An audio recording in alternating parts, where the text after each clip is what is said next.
Hello, my name is Max Cherney. I'm the Director of Operations at Nectar Technologies, and today I'll present a brief update on some of the challenges we see in the industry, as well as some of the progress we've made recently here at Nectar. And finally, I will discuss a case study of use of one of our models within a blueberry pollination contract. So for those of you who don't know us too well, we are a hive monitoring solution that uses sensors and hives, working exclusively with commercial beekeepers to help them raise healthier bees. So I'll just quickly mention our technological solution so as to give a foundation for the rest of the presentation. So we use a beacon sensor that we place clipped on a middle frame in the bottom blue chamber that records temperature, humidity, sound, and movement. That data is communicated via Bluetooth to our data aggregator, which we call the Bee Hub, which then transfers the data to the cloud via cellular network. We then use proprietary algorithms to create useful insights on the raw data presented in the Nectar web application, which the beekeeper has access to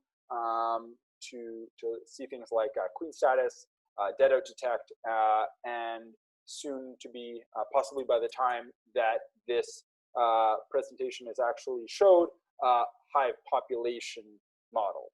So I'll now discuss a little bit about some of the challenges we see deploying monitoring here at Nectar, but also across the industry, some of the opportunities as well for us as an industry to come together and deal with those challenges. And further, I'll get into some of the progress that we've made of late here at Nectar. So a little bit on the challenges. So beekeepers are constantly faced with a number of different fires that they have to put out daily. That is really why monitoring solutions like ourselves exist. They also have limited research and development budgets. And that's why the beekeepers who engage with earlier stage technologies are committing to a relatively high level of involvement. And I think that it's important that we as an industry come together to collaborate on the testing and deploying of hive monitoring at scale for the benefit of those beekeepers. Right now, too much of the risk of early stage technology is being passed on to just a few beekeepers. And we feel that if the monitoring industry comes together and discusses expectations that should be set for early stage testers, as well as how we can best deploy the learnings of those tests across the industry, such that when beekeepers do onboard with technology, that their expectations are very clear, that the monitoring solutions are living up to certain standards, and that we as an industry can move closer to using these technologies across higher commercial beekeeping operations sooner than later. At Nectar, we've really thought long and hard and developed solutions for how we can take smaller scale field trials and turn them into bigger scale deployments, more representative of our vision of one sensor in every colony, and beekeepers genuinely working with the data to make decisions both on the field in their day-to-day operations, as well as in long-term management decisions. But we do think that there's room for standardization of setting expectations, really, for the beekeepers who do get involved early, as well as pooling risk with some publicly available testing to be shared, and knowledge to be shared and deployed across the industry.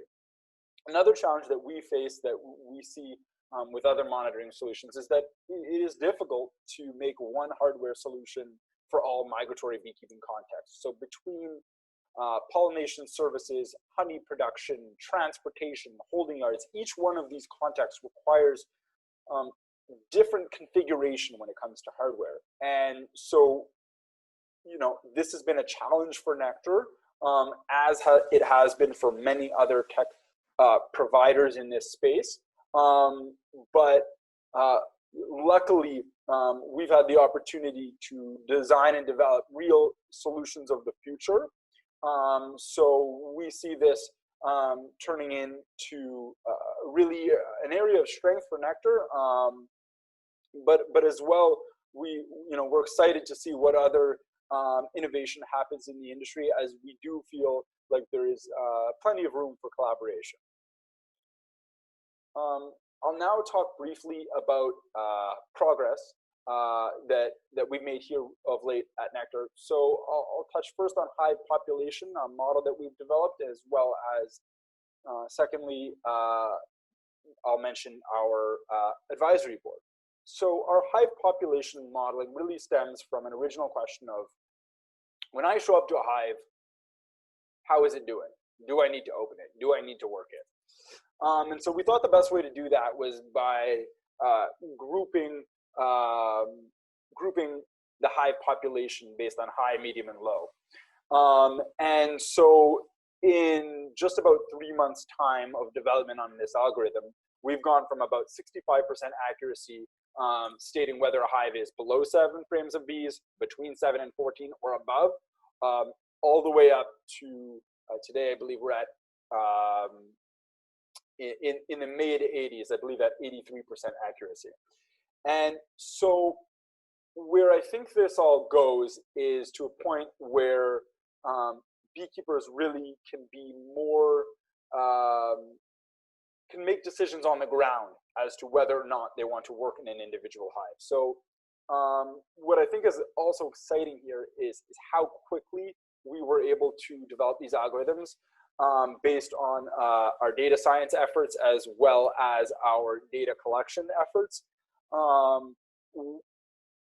This quick progress really indicates to us that we're just scratching the surface here. And if we're just scratching the surface, and if we're seeing quick progress, you know, what else is happening in the industry? What other innovation might be layered on top of ours to really deliver to the beekeeper the most commercial ready product, the solution that it really is going to deal with their challenges. And I'll talk a little bit more about the application of our hive population model within a blueberry pollination contract context. Next, I'll touch briefly on our advisory board, which you can see listed here. And really, I want to indicate and discuss the importance of having this kind of diversity of different skill sets and knowledge bases on our advisory board, as we feel that commercial beekeeping and the insights that we need to deliver to commercial beekeepers to help make them better decision makers and better operators really comes from a wide array of different sets of knowledge. So as you can see there, we've got entomology, as well as signal analysis, as well as applied research, all giving us support and making sure that our scientific approach is aligned with our commercial approach as we work to give commercial beekeepers new knowledge within their workflow. Finally, I'll talk a little bit about the application of one of our models, our new hive population model within a blueberry pollination contract. So one of our commercial beekeepers in Ontario in Canada was bringing colonies to Quebec to wild blueberries. And so we have deployed our hive population model as a first step towards helping beekeepers offer precision pollination services and essentially premium services to growers that growers know that they can depend on to maximize yield, to minimize risks associated with potentially working with new beekeepers, and effectively to smooth the relationship between beekeepers and growers to maximize collaboration. So for those of you who are not familiar with the kind of blueberry contract, the status quo right now is that in Quebec we use a 12 frame a bee average with a premium given per frame of bee above 12 frames of bees. So about 7 to 10 days into the contract, an inspector from the government ministry comes through the hives and inspects about 10% of the hives. And that one static moment in time is used as the basis for how much the beekeeper is going to get paid. And so where the application of our model, which was able to, with 83% accuracy, state whether a colony was below or above 12 frames of bees, gets really exciting is the opportunity to begin to offer that model daily, leading up to pollination, in pollination, and afterwards, to make it clear that what the beekeeper is delivering is the highest quality product, it's the agreed to product, and that they're properly compensated for that. As well, the communication of this data from the beekeeper to the grower will begin to increase the amount of collaboration that's possible in finding optimizations within pollination practices. So distribution of colonies, number of colonies, but as well, practices used by growers and their effects on health of bees. So there's plenty of areas for beekeepers and growers to begin to explore. And I'm excited to look at the different ways that other monitoring solutions are approaching this challenge within the industry. But I think that, this is the beginning of working towards a new standard. So if the current standard in pollination, and specifically in almonds, is a very set, 8 frames of bees, sometimes there's premiums, and inspections are done a certain way.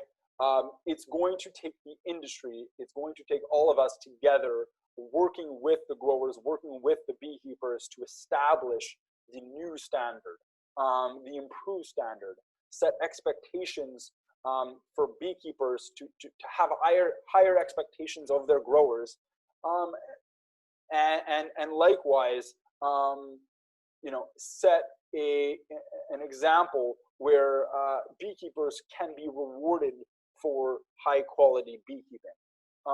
So the application of this model is really just the first step. We look forward to applying it in a number of scenarios in almond pollination come February, and we're always excited to take on new partners, and so interested in talking further about this with both the growers and the beekeepers to best place it, but and it being this new knowledge that is readily available in a digital format, in the hands of the beekeeper, in the hands of the grower, as well as with the rest of you here at this conference, to discuss how we can set standards that are acceptable and well respected across the industry.